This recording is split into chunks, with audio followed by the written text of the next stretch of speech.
Hello. It's midweek. Back to leading our own way with Bracha Goetz for part 2. Bracha is incredible, isn't she? I'm glad you've come back to hear the rest of her journey, because she's a Harvard, I don't know how to say it, alum? Alum, is that how you say it in the American terms? She used to study at Harvard. She's a prolific author. 46 books. Just incredible. I'll put things in the show notes for you to have a look if you want to take it further. She's a global advocate also for purposeful living. Today, we're going to dive into a groundbreaking pleasure ladder, a framework for finding true fulfilment, creativity, and connection. Bracha reveals how her dual life in the USA and Israel and her 46 books have shaped her mission to empower others, especially children, to embrace gratitude and well-being. I want you to get ready for actionable insights. Take them away where you need. They're also heartfelt stories, I think, that will definitely inspire you to lead with purpose. And before we jump in, here's a very quick message from the sponsors, and then here's Bracha and myself. Before we dive in, I want to give a big, massive shout out to our now new proud sponsor, Eshu Skincare, a brand that truly aligns with leading our own way. This Australian-born company is dedicated to keeping skincare simple, effective, and straightforward. They've made waves in the US, even landed in Macy's and over 300 stores, and now they're back with a renewed focus on healthy skin and real results. If you want authentic skincare that fits your lifestyle, check them out in the show notes. Thanks to Eshu Skincare for supporting real stories and mental fitness on leading our own way. And if you're interested in sponsoring like Eshu Skincare, drop us a message. We'd love to connect. And that's exactly what happened. Yeah, it was wild. That is Amazing. wild. Yeah. Wow. Oh my God, the pieces of the puzzle are coming together. Yeah, that's exactly how it felt. So that summer you go to Israel for a period of time. You were searching for you were just searching for wisdom, wasn't you, somewhere? What did Israel give to you then? Yeah, it was. I found the wisdom I was searching for at Harvard, but it was a mystical, ancient wisdom. That's what I really wanted, and that was gone from my culture. This deep, heavy understanding of the purpose of life and all that. I never got that anyplace. So that's what I was able to learn from. Wow, there was such an amazing rabbi there. He's no longer with us, but he was a genius. And he took like what was in the Bible and he made it so alive. Because like I grew up thinking like the Bible was a bunch of fairy tales. And like my father was like, like not to believe. I was very cynical about things like that. And this rabbi was like, he showed how real it was, how current, how relevant to my life right now. And suddenly everything meaning and was no longer silly. And he talked about something called the 5 levels of pleasure, which affected me so deeply. And he would talk about, are you living to eat or eating to live? Wow, that's a great question for me. I was saying, I can't believe he's asking that. 1 minute, I'll take a drink. So this rabbi, he talked about the pleasure ladder, which I'll show you if you want to hear this. Actually on my website it goes into the details, but this is just the basic pleasure ladder, and it corresponds to our 5 fingers, because we have within our hands the ability to bring pleasure into our lives at any moment. It's totally empowering. Yeah. These are things that completely changed my life. And the 5 levels also correspond to the 5 levels of the human soul. The lowest level of the soul is the part that's attached to our bodies. So this level of the soul is nourished by all the sensual pleasures in this world, all the natural sensual pleasures. So it could be all the natural foods, spending time in nature, music, movement. When we move our bodies, it feels so good. I mean, like, our bodies were designed to move, in a good way if we're healthy. And when we experience these sensual pleasures with gratitude, that's when it becomes a more lasting pleasure. It's when it brings connection into our lives. Like when we eat, for instance, junk food, like it's delicious and addictive, but the natural kind of foods are delicious and nutritious. It's really, the addictive stuff is not even real food, but it's food-like substances. Sugar. But yeah, the real food for us is designed to be good for us. So I love to give an example of an orange, because Yeah, please do. like, the fruit are generally green when they're on the trees because they're camouflaged in with the leaves. They're being protected until they're ready for us. And when they're ready for us, they become this beautiful, their most vivid color, so that they give us pleasure with our eyes, the pleasure of seeing them. They smell beautiful. And then and they're individually packaged. And when we peel off this wrapper, this natural wrapper, which also helps to fertilize the earth, when we keep, the sweet juiciness is kept in for months. It's amazing, this wrapper. And then after we finish experiencing this orange, we're left with the seeds of eternity, which are meant to go back into the earth and become more orange trees and infinite more oranges. So this, just one tiny orange, is packed with infinite amount of loving kindness and wisdom. And the one that you have, the one that you eat, was designed for you to lead your own way with your orange, to bring gratitude into the world through the orange that you experience. So there's so much gratitude packed into just one orange, and the abundance of gifts in our lives is unbelievable. So, but when you're in a state of addiction, you just feel the scarcity.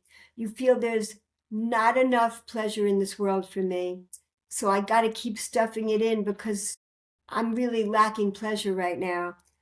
And when you feel the abundance and the gratitude, it's enough. You don't have to keep, and you certainly don't want to eat a whole bag of oranges, not like the whole bag of potato chips or the whole box of chocolate chip cookies that make you feel even emptier when you finish them.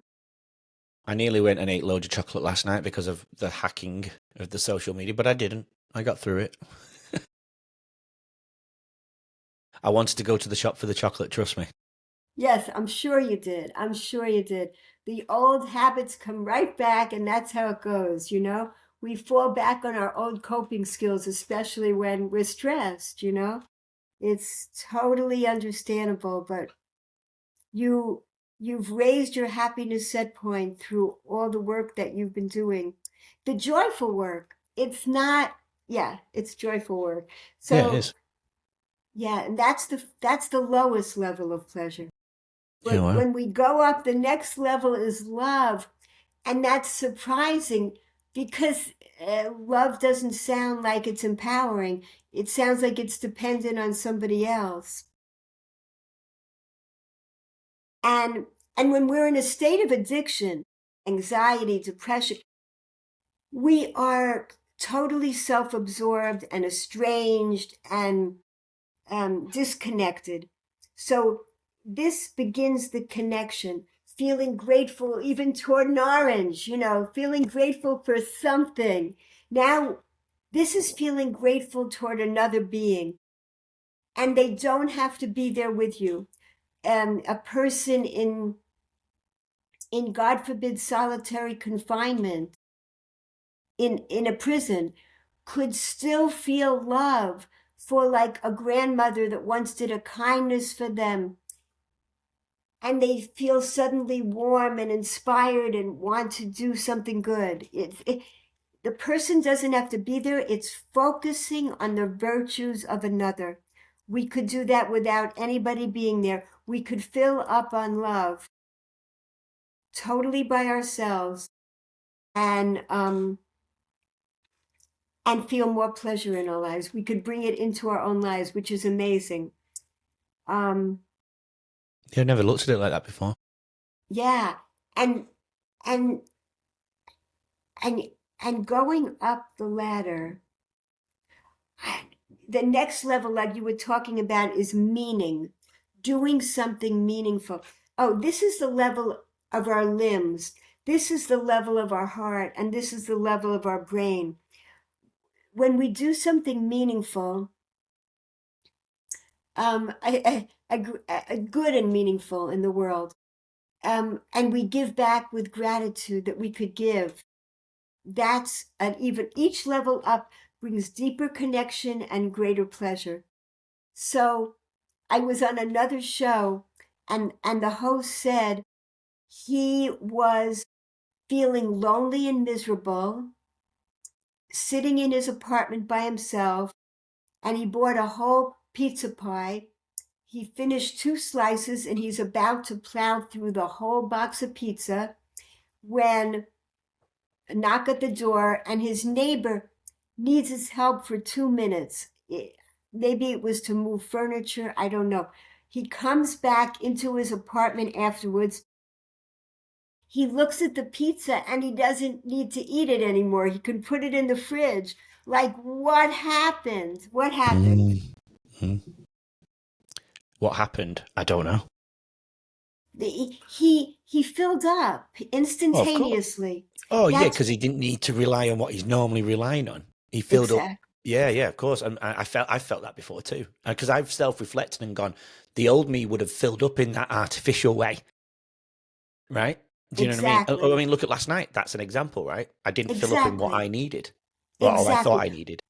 We call it artificial pleasure or counterfeit pleasure. That's what those other, like lust, for instance, instead of love, where it gives you a temporary pleasure, but it's not a lasting gratitude. You know, we can see the differences. Or eating the junky food that gives you immediate pleasure. It's designed to give you that bliss point of wanting more and more and more. It's designed, like, you don't even have to feel guilty for overeating addictive foods, because they were designed to have that effect on your brain. You're just doing exactly what it was designed to do. You know, so that's how it works. And the effect on you is immediate. That's what's incredible about it. The moment we fill up on gratitude, we're full, and we don't have that need to keep the addiction going. It's incredible how it works. So the 2 highest levels are more rare in our lives. And this next one, the next highest level, is surprising again. It's creativity. When we're in the zone of creativity, we don't feel like eating or sleeping, and we're beyond time. This is like beyond. It's almost part of our aura, because this was the brain. This is above the brain even. It's like an aura around us of creativity. And this, again, when we do it with gratitude, it completely changes the creativity. It takes away writer's block. It takes away fear of failure, because it's just energy flowing through the universe, through you. You are just a channel. You're a part of this tremendous abundance of energy flow. And you're just so happy to be a part of it. So you don't worry about, like, being playful with your creativity, because it doesn't matter. Yeah. You're just letting it flow. I like that, because when I read around science and read around neuroscience and neuroplasticity and things like that, and we talk about cellular level health even here on the podcast, I'd love to get Tara Swart on here. She's a neuroscientist and she's written a book called The Source, which I've got behind me. But then she's got another one called The Signs, and she talks about how if we look after our sleep, the 3 innate things that we need: sleep, food, meaning good food. I don't mean rubbish food, but good food and movement, as you've brought up before. If we give the body the basics of what it's always needed since the dawn of day, that's when our brains can utilize those extra nutrients, resources to go to extend and be the creative people that we all can be. But people who are not creative might be not fulfilling their bodies in the what it naturally needs. She obviously says it a lot better than me and a little bit more scientific, but that's the premise of it. And I thought that was so interesting because the old Andy wouldn't have been able to create this podcast and all the artwork that has to go with it and think to take it to the next level. So that's where I'm bringing my personal example into that part of the ladder that you've just said, because the old Andy is not creative at all. Totally get it. Exactly. Yeah. And not to say that a person can't be creative eating junk food. You can. And plenty of people can be. But if you want this to last, yeah, that's and it. to do it with gratitude and without all the tension, it just becomes an amazing, totally transformed experience, which brings us to the highest level, transcendence. That's just recognizing it's the opposite of this state of loneliness. It's recognizing we are all connected. I mean, podcasts certainly show us this, that we're connecting from Australia to Israel to America. It's just awesomeness that we could connect with our souls, with our minds. The energy is flowing throughout the universe. And it really, what I only realized recently, just recently, this is a new insight, is that it describes E equals mc squared, Einstein's theory of relativity. E equals mc squared. All the mass in all the things in the whole world are really energy. We look like this orange, but really it's made up of atoms, and the atoms are mainly empty space with these electrons zooming around in them. It's like we have no idea of all the levels going on right now in this moment. There's so much happening. There's so much energy. And what does the c squared mean in the equation, in Einstein's equation? E equals mc squared. So c is the speed of light squared on itself. I have no idea, 186,000, square miles, but I don't know what that means, squared on itself. What does that mean? I don't know. But all I can think of, I have not figured that out yet, but it's, to me, one thing it does mean is about light is like enlightenment. When we have the enlightenment, then we understand that this whole earth, this whole amazing garden we were given, is a gift of gratitude for us. And our whole purpose here is just to experience it in gratitude.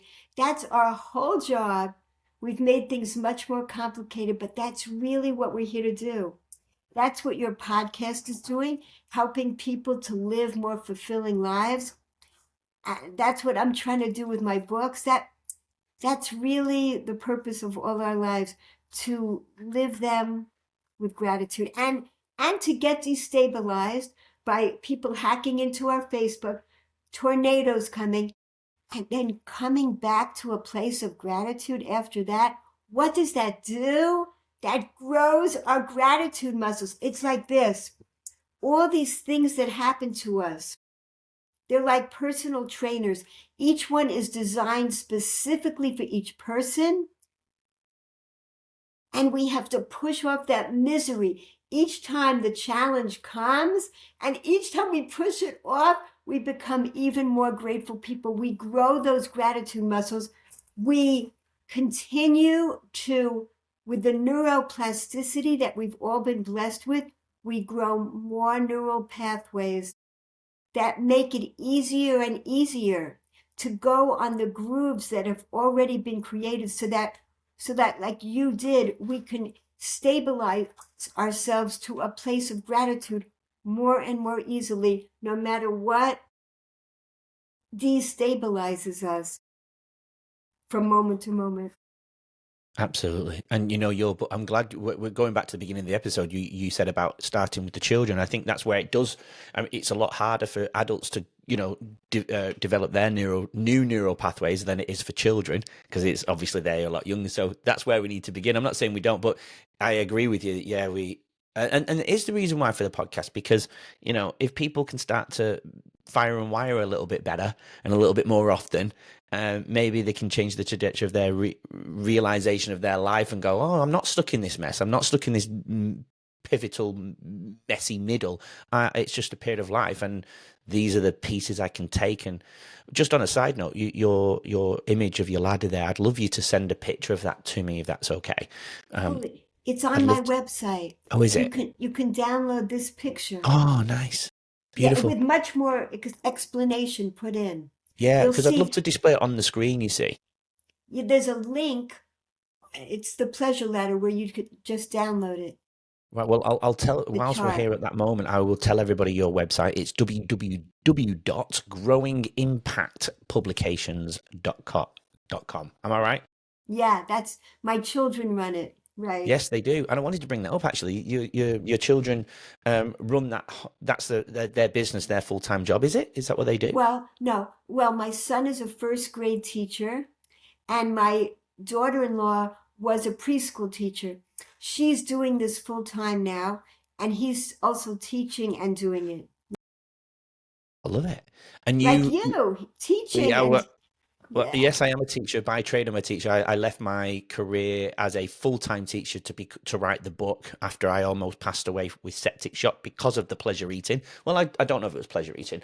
It is probably a combination of things, with chronic stress mixed in with probably a lot of rubbish that I was putting into my body. But yeah, I left teaching to do the book. But I had a family and a house to pay for, so I didn't fully leave the industry. I became what we call a casual relief teacher here in Australia. So I think to you, is it a supply teacher or a relief teacher? A Substitute substitute teacher, in yes. America, yes, a substitute. That's right. So I do that every day, and slowly chipping away. I love doing it because it does bring me the connection still to the kids. But I have to do it. I still do it 5 days a week. But I've just got my first sponsor on the podcast, which will have been announced by this point by the time this goes out 3 months ago. So that will be announced this week. And then, so hopefully a few more sponsorships will come my way. So hopefully I can do this a little bit more full time. But I'll still try and stay in the classroom at least once a week so I can keep, my license going and stuff like that. So we will see. But I don't think I ever want to go back to teaching. And I keep saying it now, not to put people off to say, oh, why? And you don't, you shouldn't be saying that. But it's so I train myself to not relax and not use that as a backup plan. For me, there's not a backup plan. There's no plan B. I want to do this. I just love doing this. So, and you know what? If it doesn't bring me the money to be able to do this full time, then I'll carry on driving to different places every day. I enjoy it. I have no chronic stress. The relief on my shoulders. Oh my God. When I see teachers burning out, and some of them really love their jobs, but they're still burnt out. For me, that combination is just as confusing. You can love your job and be really busy and tired, but burning out is the next level, isn't it? Some people are really happy with leadership, which is amazing to see, but the demands of the job in teaching, I know it's in nursing and other industries, of course, but I can only speak for education. It's just too much. And, these children now are sitting in a classroom with, again, what the topics we brought up. They're not sleeping, they're not eating well, it's all junk food and packaged foods in their lunch boxes. There's not any raw materials in there. um and they're asking to be sat there quiet, and they can't be because of the rubbish. They're not even exercising anymore. Even my kids are guilty of it. I remember back in the day, my mum and gran would be arguing with me to come in from outside. Now it's the opposite. I'm trying to get them out. Yeah. I mean, are your grandkids like that, do you think? Or is it different? I don't know. Yeah. Yes and no. but definitely, it's all the devices that changed Oh, everything. Yeah. yeah. But during COVID is when parents reached out to me to write Let's Stay Healthy, which is explaining to children, because that's my background is public health. That's what I Yes. love that. So I explain to children, I explain why is it important to eat healthy? Why is it important to exercise? Why is sleep so good for you? Like, do an experiment on yourself. That's what it said. See how you feel when you get a good night's sleep and you don't get a good night's sleep. See the difference in you the next day, your energy, your happiness, talks about hygiene, everything. I just love explaining it in a simple, joyful way to children. That's, yeah, and explaining about the food and reading what's on the packaging, reading it, seeing what's going into you, all that stuff. It's I really, agree. yeah. Because I get to go into schools and I've not got a department looking over me. Look, I still have to teach the lessons that they've planned for me, of course, and I'll honour that as best as I can. But I will interject and do my own little giveaways, and and some of the leaders know because they know what I stand for and they know I do the podcast, so that's and they don't mind. But someone might go, "Oh, don't teach them about sleep. It's not on the curriculum." But I love teaching the kids in little micro moments about the sleep. I teach them secret codes around memory and focus and attention and clarity. And I teach them, obviously the older kids are going into a little bit more detail about the sleep cycles and the impacts of sleep, how to prepare for your sleep, how to wake up in a healthy way so you can go to sleep better than the following night. And they're absolutely tuned in. And it's because nobody's teaching them. And so I really want to, I'd love to incorporate with the government. Let's teach kids about the brain. Let's teach them about the sleep. Let's teach them about, I know they cover nutrition slightly, but it's not to the level it needs to be, and certainly the frequency. Make them accountable. If we could reduce curriculum in the school time and incorporate time to one, deal with the needs of the children that are not being met, but then also I know land and time and all of that and cost is all factors here. But some schools are doing it, so we can do it. But get them to, no, kids don't want to eat vegetables, but you know what? If they plant them, they will, because they've got accountability and identity and a sense of belonging and a sense of a role within doing the whole preparation and planting the seed, watching them grow, looking after it. Then they've got a sense of achievement, so they will eat what they planted. And if they could do a little bit, they might do that at home. And I know it's not across the board. Some families won't have the time or interested necessarily. I get it. I could talk about this all the time, but yeah, I think we should teach things. I've actually said to leaders and kids, think about how important sleep is. It's something we've not been able to eradicate in the 4 or 5 million years the human physiology has been around. If it's we've been able to manipulate food, fake food, junk food, and so on, ultra processed foods. Just taking a very quick break to thank our sponsor, SU Skincare. If you haven't heard of them, SU Skincare started right here in Australia, using Australian ingredients to make skincare straightforward and accessible, especially for men who want results without the fuss. Their journey took them all the way to the US, where they were featured in Macy's and over 300 stores. Now they're back with a fresh approach, focusing on healthy skin and authenticity for everyone. I'm proud to have SU Skincare as a sponsor on Leading Our Own Way.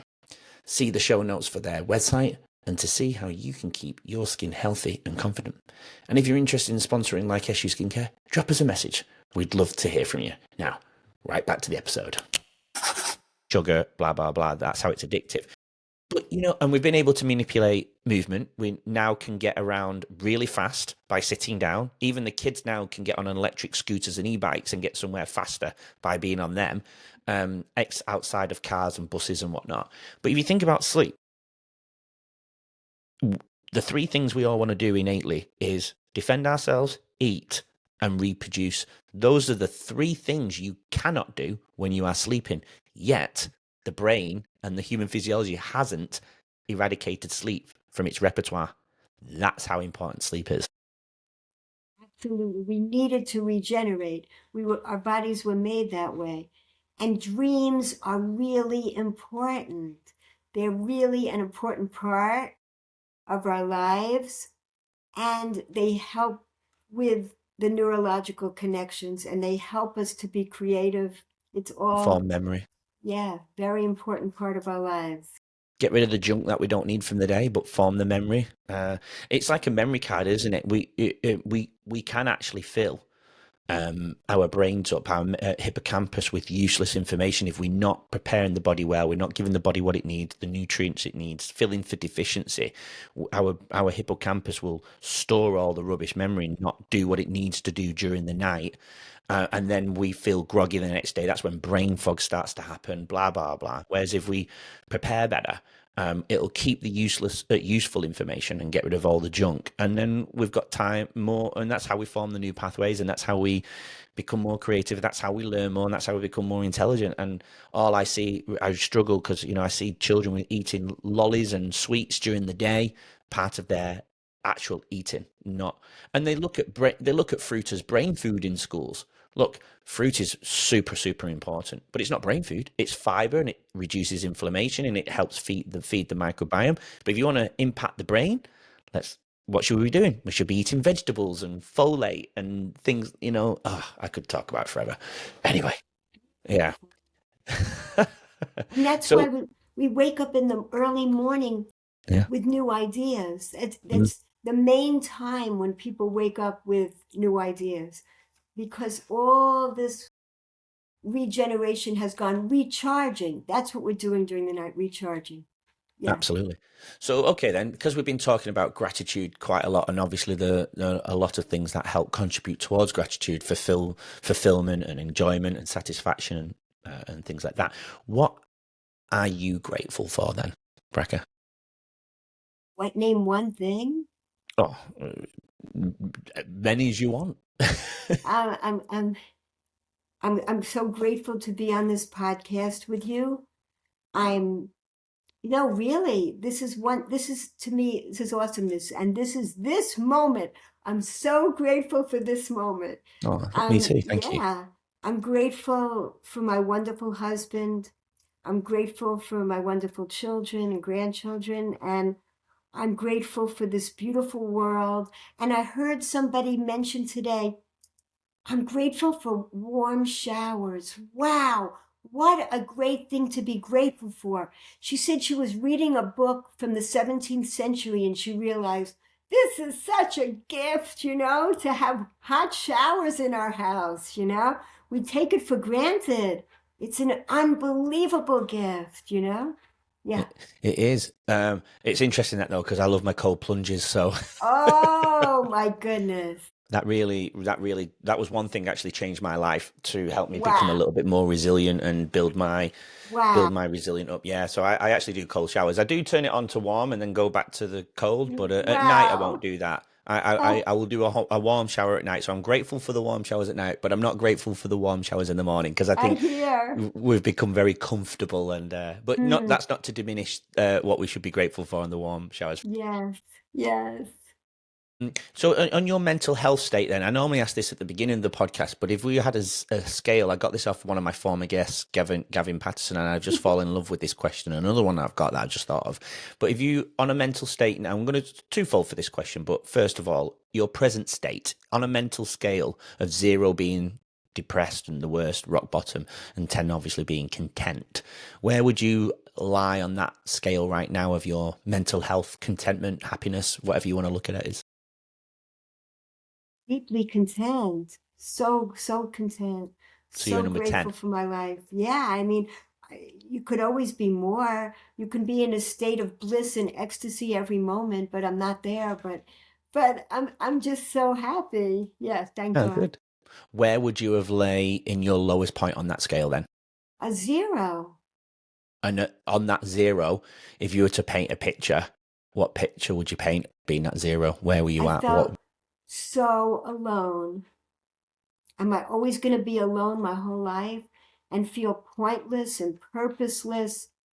I just don't want to go on anymore. I don't want to face one more day like this. Yeah, yeah. Oh, well, before I go into the final part of the podcast, I love this question. I've only asked one guest, and this was a few weeks ago. But when this was published, this probably would have been 2 episodes previous. But what's a question you wish people would ask you, but they never do?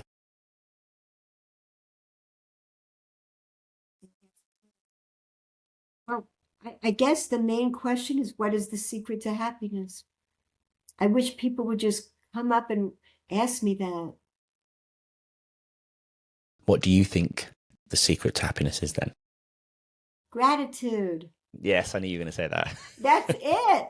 It's Yeah. so simple. People don't want to believe it. It's like, it's too simple. Yeah. That's it.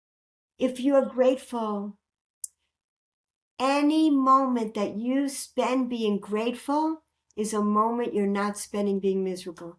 You can't do those two things at the same time.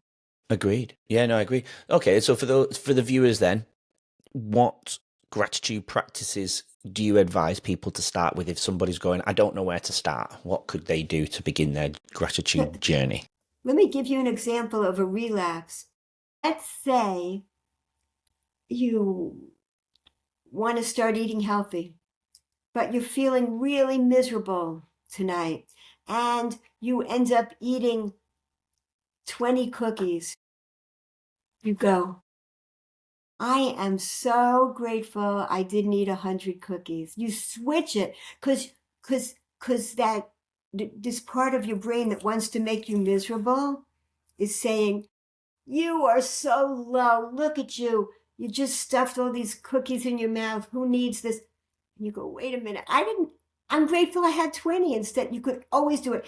And if you had the 100 cookies, you say, I am so grateful I didn't have 200 cookies. No matter what, you just switch it around and you go, I had 200 cookies and I didn't have 2,000 cookies. It's never ending. Wherever you're at, you can find a place of gratitude. That's the amazing thing. Beautiful. Yeah, I like that. Yeah, I'll remember that when I'm having my Big Mac at McDonald's after a stressful day. Okay. Is there anything? Yeah.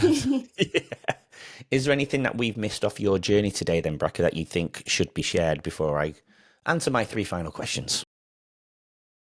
No, go for it. Okay. Future plans.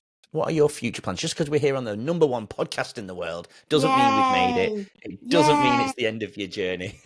What are your future plans, Bracha? That's the thing. I used to be an ambitious person. I am not an ambitious person. Whatever happens, I'm happy with.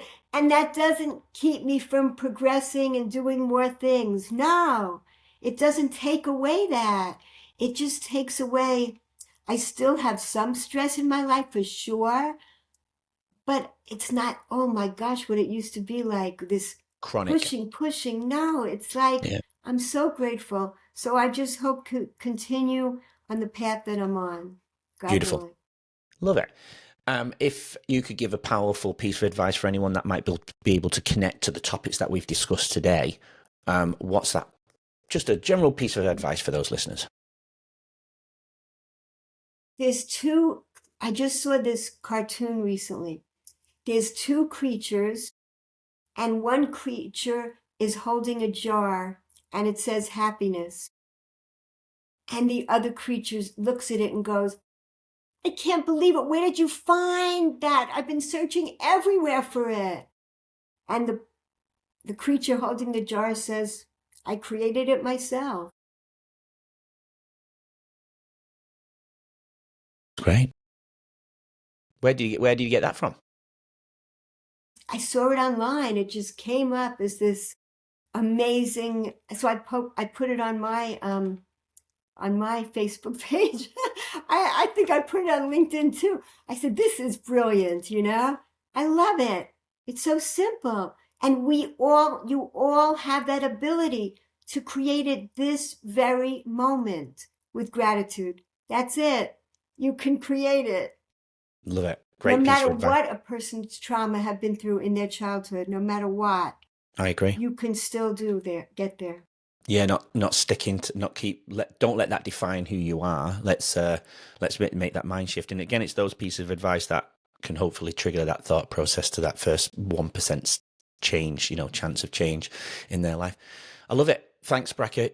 You know what? Your purpose is very crystal clear. But I always ask the guests to put what their purpose is into one powerful line. Just say this. Imagine a man on a rooftop and he's ready to jump. And the lady sees him from across the street and she screams, "Don't jump, whatever you do." He says, "Why not?" And she said, "I'm sure you're in a ton of pain. I'm sure you have so many problems. But what if you were blind your whole life? And just now you were given the gift of sight. Would you still jump?" He said, "Of course not." She said, "Here, take it. Here's the gift of sight. Open your eyes and see you got up here. You have arms and legs. You are breathing. I know you may have illnesses. You may have many other problems, but you have so much. You have a mind that's working. You have so much to be grateful for in your life right now. Open your eyes and see that." That's my purpose, to spread that, because we're all that person. We've all been there. We all feel like giving up. And we just have to know, right now you have so many blessings in your life. We just take them for granted. Begin to open your eyes and become less blind. That's my purpose, to help spread that more and more in the world. Bracha, love it. What a beautiful way to end. It's been an absolute honour, Bracha Goetz, to have you on Leading Our Own Way. Thanks for being a part of my journey, and thanks for sharing how you lead your own way. Thank you so much. Love it. You're welcome back on anytime. Anytime. And if you ever come to Australia, we'll show you around. Thank you. Well, to everybody, thanks for listening to Bracha and myself, all the way from Baltimore. It is Baltimore, right? I did say that right, yeah. I was just gone blank and got worried if I said that wrong. Because it's been an hour and a half since I said it. Thanks to everybody tuning in. It's been an absolute pleasure having Bracha on the show. I've learned so much today, and I'm sure you guys have. I'll put everything in the show notes if you're interested in what Bracha's doing, or if you want to make contact with Bracha. But until next week, when we have another amazing guest, another amazing journey to share, everyone, keep leading your own way. Have a great weekend. I know, a great week, of course, but definitely keep leading your own way. We'll see you then. Take care. Bye for now. Well, we've come to that sad moment where the week finishes with my guest. I actually always feel a little bit sad when I bring this bit up, because I know I finished with Bracha this week, and I don't know why I feel it. I really, really do. I've felt it the whole time. But it's a good thing. We have to change our perspective after today, don't we? You know, if you heard what I even went through this week, you know, it's about reframing everything, isn't it? To be grateful for the things you've got. What a powerful message to end our week on. Absolutely incredible. Anyway, we conclude the 2-part journey with Bracha, and you know, from studying at Harvard and moving her life to Israel and meeting her husband over there, from addiction to enlightenment. Bracha's story, I think, shows the power of gratitude, creativity, and authentic living. You know, if you're inspired, please rate the show. Please follow the show. The listening hours are incredible. I thank you all for coming back. Please, but honestly, please press follow, because it helps me take the show even further. Getting monetized on Spotify in particular will help me go out and meet more people to keep the show going as well. I used to hate it when people say it, but it's actually really true. Anyway, help us spread those messages of hope and growth. Thanks for listening to Leading Our Own Way. Thanks for joining me on my journey. It's such an honor to have you here every week, and have a great week, and come back for another amazing guest next week. But make sure you keep leading your own way, however that might look for you. Take care and see you then. Thanks for listening and watching Leading Our Own Way. So we can stay together forever and share more incredible journeys, please subscribe to the channel. That way you won't miss next week's episode and what that amazing guest has to offer to the world. Please support Leading Our Own Way, and we'll get you on next week's episode.